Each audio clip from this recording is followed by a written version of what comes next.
108 पार्श्वनाथ प्रभु का इतिहास भाग 3। अंतरिक्ष जी पार्श्वनाथ प्रभु की प्रतिमा के लिए नागराज, धर्मेंद्र और श्रीपाल राजा दोनों जिद पर अड़ गए थे। क्या थी वो घटना? श्रीपाल राजा का कुष्ठ रोग नष्ट तो हो गया, लेकिन उस चमत्कार को जानने हेतु उन्होंने उपवास शुरू किए।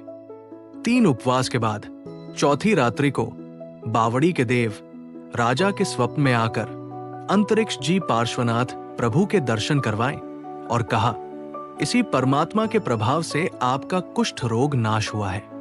ये जानकर जब राजा ने प्रतिमा जी की मांग की, तब देव ने साफ मना कर अदृश्य हो गए, लेकिन रानी के कहने पर राजा ने उपवास जारी रखे।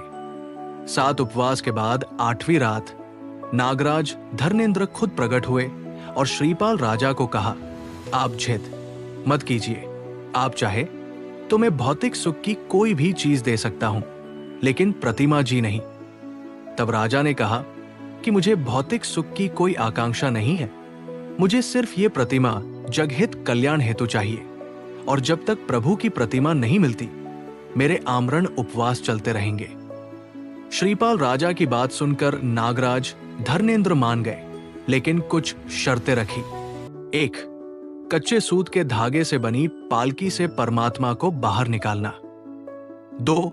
ज्वार के डंठल और 7 दिन के बछड़े से बने रथ में प्रभु को विराजमान करना। 3. आपको नंगे पैर आगे चलना है, गलती से भी गंतव्य स्थान पर पहुंचने से पहले पीछे नहीं देखना, वरना परमात्मा वहीं रुक जाएंगे। ये सब कैसे मुमकिन था? लेकिन श्रीपाल राजा ने सभी शर्तें स्वीकार की। एक मंगल प्रभात को राजा ने कच्चे सूत की पालकी से प्रभु को बाहर निकाला और प्रभु की पूजा भक्ति की। धर्मेंद्र देव ने प्रभु को रथ में स्थापित कर राजा को कहा कि परमात्मा की आशातना ना हो, उसका अवश्य ध्यान रखें। हम अदृश्य रूप से प्रभु के साथ रहकर भक्तों की मनोकामना पूर्ण करेंगे। सभी बातों का स्वीकार कर राजा प्रभु को लेकर अपने राज्य अचलपुर की ओर प्रस्थान करते हैं।